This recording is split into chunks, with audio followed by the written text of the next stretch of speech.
Welcome back, everyone. We're so excited to share a traditional Vietnamese recipe with you today. Keep watching to see how we made vegan bánh khọt. Okay, let's get started. First, we're going to make scallion oil, also known as mỡ hành in Vietnamese. Thinly slice 4 or 5 stalks of green onion. For those who don't know, green onion and scallions are the same thing and can be used interchangeably in recipes. They have a more subtle taste than white or red onions, and they add a peppery layer of flavor to your dish. In this recipe, we're going to be using scallion oil as a topping to our bánh khọt. If you like what you're seeing so far, give our video a thumbs up. It really means a lot. And if you haven't already, subscribe to our channel and follow us on Instagram for weekly recipes and posts. Next, pour a 1/3 cup of vegetable oil into a pan and turn the heat onto medium-high.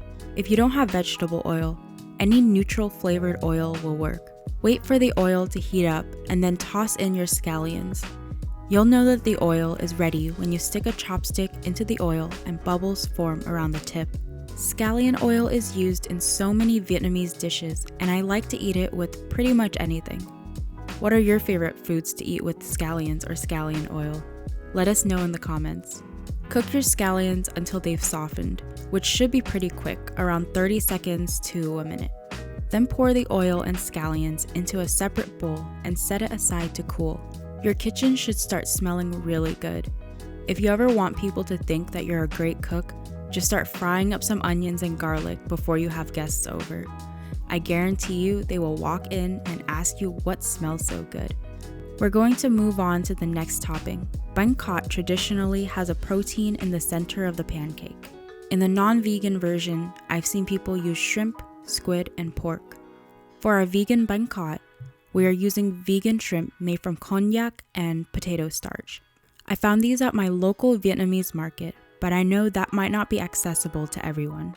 As an alternative, you can use small slices of fried tofu or grilled king oyster mushrooms. I quickly tossed these konjac shrimp in the leftover scallion oil and added a large pinch of salt, but you can cook your protein however you'd like. Set your shrimp aside to cool. Now I'll show you how to make the bánh khọt batter. First, add 245 grams of rice flour into a bowl. Make sure that you are getting rice flour and not glutinous rice flour. Otherwise, you're going to end up with a really gummy mixture. Next, add 35 grams of cornstarch.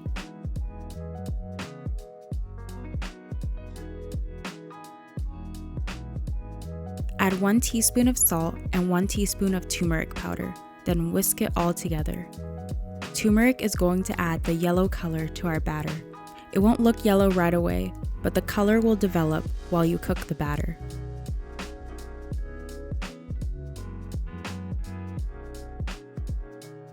For our wet ingredients, add 250 milliliters of full-fat coconut milk. Make sure you're buying full-fat coconut milk to get that rich flavor. I found some pretty good ones at both Asian and Western markets. The brand I'm using is Thai Kitchen from Costco. Then add 455 milliliters of club soda and 345 milliliters of cold beer, which is about 1 bottle of Heineken. When I was recipe testing the first time, I actually added all beer instead of a combination, so our bánh khọt ended up tasting very alcoholic. Using a combination of beer and club soda gave us the crispiness without an overwhelming beer flavor. Whisk your batter until everything is well combined.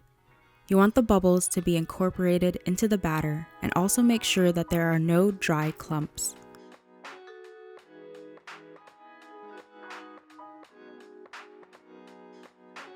Add a half teaspoon of vegetable oil to each of the spheres in your bánh khọt pan and turn the heat to medium-high. I added way too much the first time, so I had to scoop some out. The pan we used was an Ebel skewer pan, but any pan with the spherical shapes will work. Let the oil heat up. Use the chopstick trick to check for oil readiness. Once the oil is hot, fill your pan with batter 2/3 of the way up. It should sizzle immediately. Put a lid on and let it cook for about a minute. In this video, I immediately added the shrimp, but I found that letting it cook a bit first allows the shrimp to sit at the top rather than sinking to the bottom right away. Remove the lid and add in your shrimp to the center of each pancake. Place the lid back on and let it cook for another 2 to 3 minutes. You'll know that the bánh khọt is ready when the bottom is crispy and golden.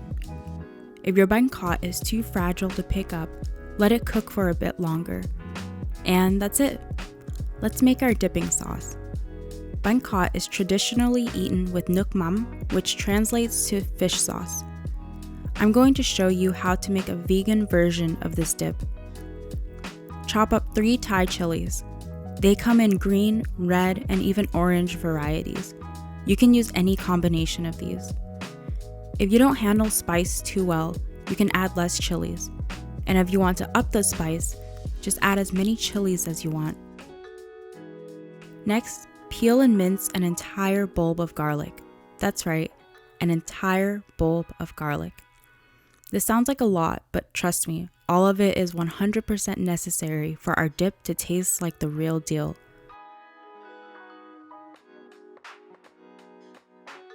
You can do this part in a mortar and pestle if you have one. Nước mắm is used as a dip in a ton of Vietnamese dishes. You can eat them with noodles, rice, salads.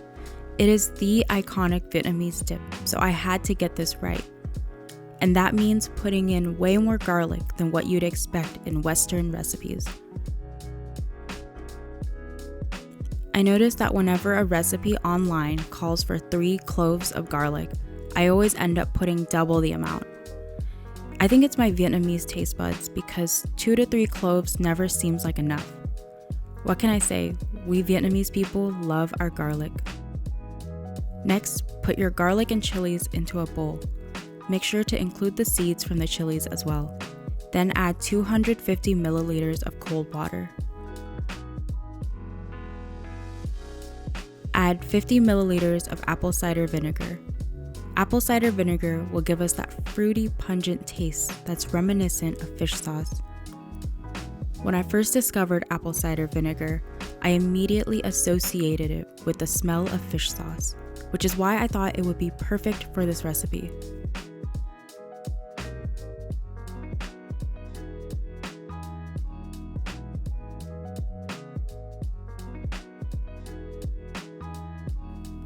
Next, add 50 milliliters of soy sauce for that umami flavor. Soy sauce will also add some color to our dip.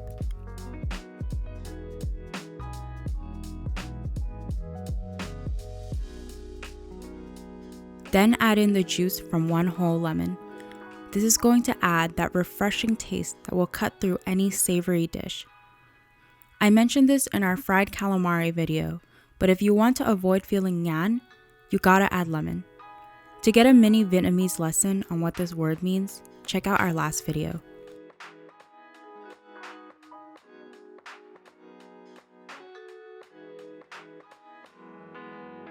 Next, add in 5 tablespoons of sugar. Again, this might sound like a lot, but fish sauce has a complex flavor profile, so you gotta add in that sugar. Otherwise, it's just going to be a soy sauce dip. And we're trying to make a vegan nước mắm, not a soy sauce dip. Add a half teaspoon of salt. At this point, you can also add in a half teaspoon of mushroom powder to really get that umami, but I know that not everyone can find mushroom powder where they live. I think it tastes fine without it, so it's totally optional. Next, scoop in a tablespoon of sambal oelek.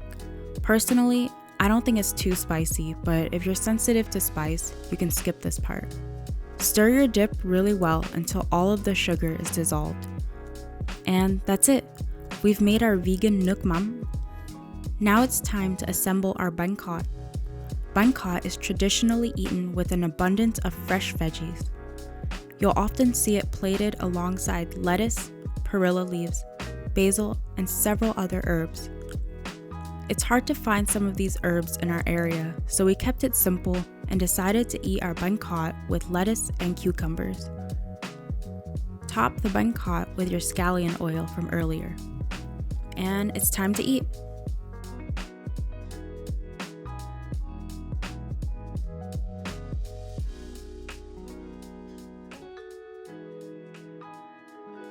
Tear off a large piece of lettuce and place your bánh cọt, cucumbers, and herbs into the center. Roll it all up like a spring roll. Then dip the entire roll into your vegan nước mắm. And that's it. We have our bánh cọt. Vietnamese food is as rich in culture as it is in flavor. I hope that this video continues to show you that vegan food shouldn't be boring.